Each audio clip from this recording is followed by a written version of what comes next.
নমস্কার বন্ধুরা, সোনালীর কিচেনে সবাইকে স্বাগত। আমার আজকের রেসিপি আলু দিয়ে হাঁসের ডিমের কারি।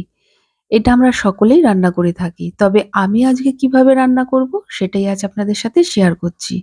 এখানে ৬টা হাঁসের ডিম হার্ড বয়েল করে নিয়েছি। এবার খোসা ছাড়িয়ে প্রত্যেকটা ডিমের মধ্যে একটু করে কাট দিয়ে নিচ্ছি। সমস্ত ডিমগুলোর মধ্যে কাট দেওয়া হয়ে গেছে। এবার এতে সামান্য লবণ, সামান্য একটু হলুদ গুঁড়ো আর সামান্য একটু কাশ্মীরি লঙ্কার গুঁড়ো মাখিয়ে নেব।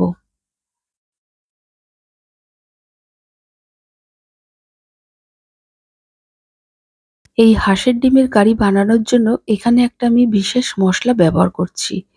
এখানে নিয়ে নিয়েছি ৬টা এলাচ আর একটা জয়ত্রীর একটা পাপড়ি। এই এলাচ আর জয়ত্রীটাকে আমরা একসাথে বেটে নেব। এতে স্বাদটা কিন্তু অসম্ভব ভালো হয়ে ওঠে। এবার চলে এলাম মূল রান্নায়। কড়াইয়ে দিয়ে দিয়েছি ৩ টেবিল চামচ সর্ষের তেল। তেলটা ভালো করে গরম করে গ্যাসের ফ্লেমটিকে মিডিয়ামে রেখে ডিমগুলো আমরা ভেজে নেব। সাদা অংশটা খুব লাল করে ভাজবো না, হালকা লাল হলেই ডিমগুলোকে একটি পাত্রে তুলে নেব। এবার বাকি যে তেলটা রয়েছে তাতে আমরা আলুগুলো ভেজে নেব। এখানে আমি ৩টে আলু ঠিক এইভাবে কেটে নিয়েছি। এই আলু ভাজার সময় সামান্য একটু লবণ দিয়ে নিলাম। এই সময় গ্যাসের ফ্লেমটিকে মিডিয়ামে রেখে আলুগুলোকে আমরা ভেজে নেব।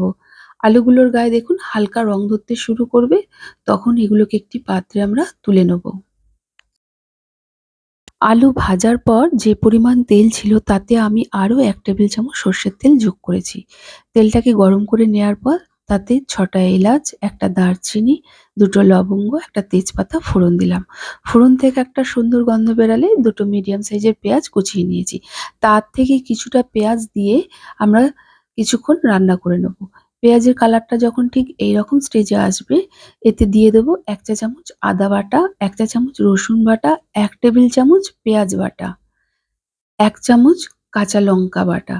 এখানে আমি ২টো পেঁয়াজ ব্যবহার করেছি, তার থেকে কিছুটা আমি ভেজে দিলাম আর বাকিটা আমি বেটে দিয়েছি।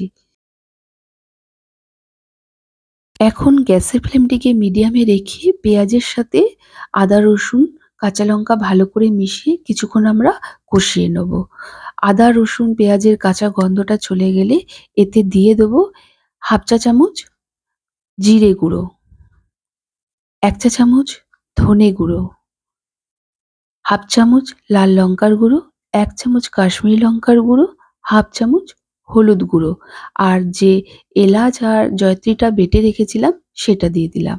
এবার সামান্য একটু জল দিয়ে মশলাটাকে আমরা ভালো করে কষিয়ে নেব।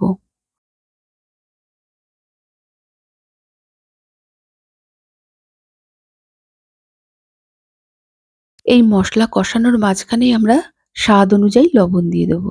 এবার লবণটা দিয়ে বেশ কিছুক্ষণ কষিয়ে নেব।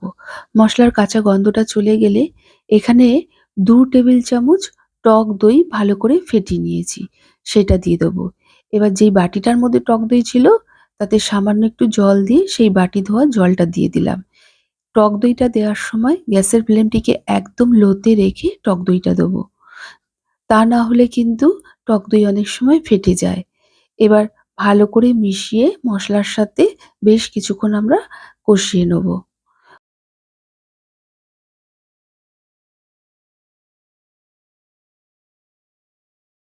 গ্যাসের ফ্লেমটিকে মিডিয়ামে রেখে মশলাটাকে আমরা ভালো করে কষিয়ে নেব।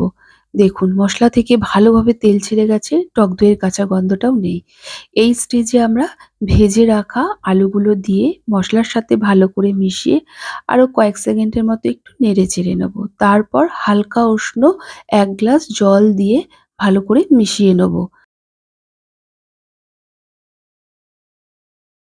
জল দেওয়ার পর অবশ্যই একটু চেখে দেখে নিতে হবে লবণের প্রয়োজন আছে কিনা। আমার একটু লবণের প্রয়োজন ছিল তাই সামান্য একটু লবণ দিয়ে নেব। তারপর ভালো করে মিশিয়ে গ্যাসের ফ্লেমটিকে প্রথমে হাইতে রেখে ঝোলটাকে আমরা ঢেকে একটু ফুটতে দেবো। ফিরে এলাম কিছুক্ষণ পর, দেখুন ঝোলটা ভালোভাবে ফুটে উঠেছে। এখন ভেজে রাখা ডিমগুলো দিয়ে দিলাম। এবার ভালো করে মিশিয়ে নিয়ে গ্যাসের ফ্লেমটিকে এবার মিডিয়ামে রেখে আবারও ঢেকে দেবো কিছুক্ষণের জন্য। ফিরে এলাম ৫ মিনিট পর। দেখুন ঝোলটা কিন্তু আমাদের অনেকটাই শুকিয়ে গেছে আর আলুও ভালোভাবে সেদ্ধ হয়ে গেছে। ঝোলটা এর থেকে আর বেশি শুকানোর প্রয়োজন নেই। কারণ ঝোলের মধ্যে আলু আছে, আলুও অনেকটা ঝোল টেনে নেবে। এখন আমরা দিয়ে দেবো ১ চামচ গরম মসলা বাটা। এবার ভালো করে মিশিয়ে নেবো। এখানে আমি বাটা গরম মসলা ব্যবহার করলাম। আপনারা চাইলে গুঁড়ো গরম মসলাও দিতে পারেন। রান্নাটা আমাদের হয়ে গেছে। এখন গ্যাসের ফ্লেমটিকে অফ করে কিছুক্ষণ ঢেকে রেখে দিয়ে এটা আমরা সার্ভ করব।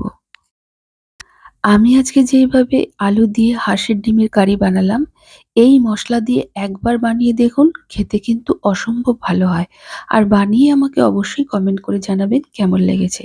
যদি ভালো লেগে থাকে একটা লাইক ও প্রচুর শেয়ার করবেন। গরম ভাতের সাথে খেতে যেমনি ভালো লাগে, তেমনি রুটি পরোটার সাথে খেতেও অসম্ভব ভালো লাগে। যাই হোক, আজকের মতো এই পর্যন্ত। আবার হাজির হয়ে যাব নতুন কোনো রেসিপির সাথে। সবাই ভালো থাকুন, সুস্থ থাকুন। ধন্যবাদ।